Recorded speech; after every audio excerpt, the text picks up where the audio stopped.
ಬಂಡವಾಳಶಾಹಿಗಳನ್ನ ಉದ್ಧಾರ ಮಾಡ್ಕೊಂಡು ಅಷ್ಟೇ ಕೂರ್ಬೇಕಾ? ನಮ್ಗ್ಯಾರು ಹೆಂಡ್ರು ಮಕ್ಕಳು ಏನು ಇರಲ್ವಾ? 24 ಗಂಟೆನಲ್ಲಿ 12 ಅವರ್ ಅಲ್ಲೇ ಕೆಲಸ ಮಾಡಬೇಕು ಅಂದ್ರೆ ನಾವು ನಿದ್ದೆ ಮಾಡೋದು ಯಾವಾಗ? ಮತ್ತೆ ನಮ್ಮ ಹೆಂಡತಿ ಮಕ್ಕಳಿಗೆ ಟೈಮ್ ಕೊಡೋದು ಯಾವಾಗ? ಅವ್ರ ಜೊತೆ ಖುಷಿಯಾಗಿರೋದು ಯಾವಾಗ? ಈ ಮುಂಚೆ ಸ್ವಾತಂತ್ರ್ಯ ಬಂದಂತ ಸಂದರ್ಭದಲ್ಲಿ 8 ಗಂಟೆಗಳ ಕಾಲ ಅಷ್ಟೇ ಕಾರ್ಮಿಕ ಕೆಲಸ ಮಾಡಬೇಕು ಅನ್ನೋ ಒಂದು ನಿಯಮ ಜಾರಿಯಲ್ಲಿದೆ. ಅದೇ ನಿಯಮನೇ ಜಾರಿಯಾಗ್ಲಿ, ಅದಕ್ಕಿಂತ 1 ಅವರ್ ಕೂಡ ಜಾಸ್ತಿ ಆಗಬಾರ್ದು. ಈಗಾಗಲೇ 8 ಅವರ್ ಇರುವಂತಹ ನಿಯಮದಲ್ಲೇ ನಮ್ಗೆ ಏನಾಗ್ತಿದೆ ಅಂದ್ರೆ, ಎಷ್ಟೋ ಕಂಪ್ನಿಗಳಲ್ಲಿ 8 ಅವರ್ ಅಂತ ಹೇಳ್ತಾರೆ, ಊಟಕ್ಕೆ ತಿಂಡಿಗೆ ಎಲ್ಲ ನೋಡೋದಕ್ಕೆ ಅದು 9 ಅವರೇ ಆಗೋಗುತ್ತೆ. ಈಗಲೂ ಕೂಡ ನಾವು ಕಂಪ್ನಿಗೆ ಅಂತ ಹೇಳ್ಬಿಟ್ಟು 10 ರಿಂದ 11 ಅವರ್ ಮೀಸಲಿಡ್ಬೇಕು ರೀ. ನಾವು ನಿದ್ದೆ ಮಾಡೋದು ಯಾವಾಗ? ಹೆಂಡತಿ ಮಕ್ಕಳ ಹತ್ರ ಸಂತೋಷವಾಗಿರೋದು ಯಾವಾಗ? ಬಂಡವಾಳಶಾಹಿಗಳಿಗೇನ್ರಿ, ಅವ್ರು ಯಾವಾಗಲೂ ಸಂತೋಷವಾಗೇ ಇರ್ತಾರೆ. ದುಡಿತಾ ಇರುವಂತಹ ಬೆವರು ಸುರಿಸಿ ಕೆಲಸ ಮಾಡ್ತಿರ್ತಕ್ಕಂತಹ ಕಾರ್ಮಿಕರಿಗೆ ಇಂತಹ ಅನ್ಯಾಯ ಸರಿ ಇಲ್ಲ. ದಯಮಾಡಿ ತಾವು ಏನು ಲೇಬರ್ ಕೋಡ್ಗಳನ್ನ ತರಲಿಕ್ಕೆ ಹೊರಟಿದ್ದೀರಿ, ಕಾರ್ಮಿಕರನ್ನ ಶೋಷಿಸುವಂತಹ ಲೇಬರ್ ಕೋಡ್ ಏನಿದಾವೆ ಅವನ್ನ ದಯಮಾಡಿ ವಾಪಸ್ ತಗೊಳ್ಳಿ.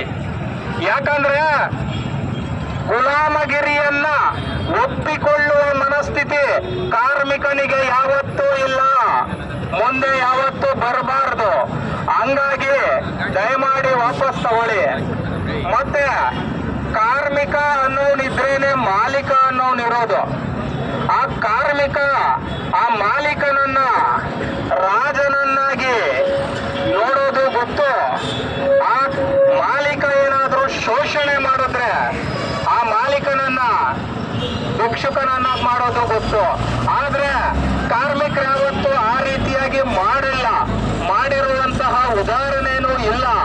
ಆದ್ರೆ ಮಾಡುವ ಹಾಗೆ ಮಾಡಬೇಡಿ.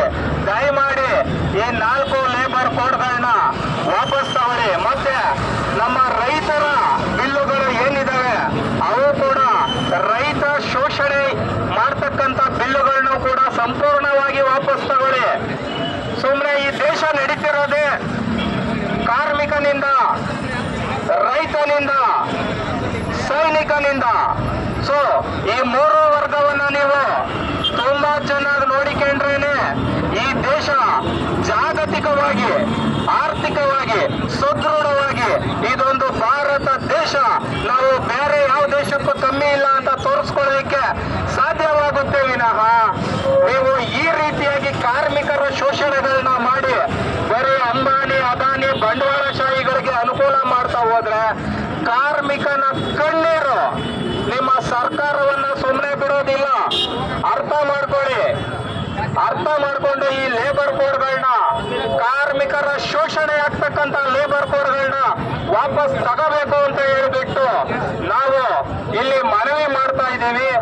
ಈ ಒಂದು ಪ್ರತಿಭಟನೆಗೆ ಆಗಮಿಸಿರುವಂತಹ ಎಲ್ಲ ನನ್ನ ಕಾರ್ಮಿಕ ಮಿತ್ರರಿಗೂ ಕೂಡ ಧನ್ಯವಾದಗಳನ್ನ ಹೇಳ್ತಾ ಈ ಒಂದು ಮಾತನ್ನ ಮುಗಿಸ್ತಾ ಇದ್ದೀನಿ.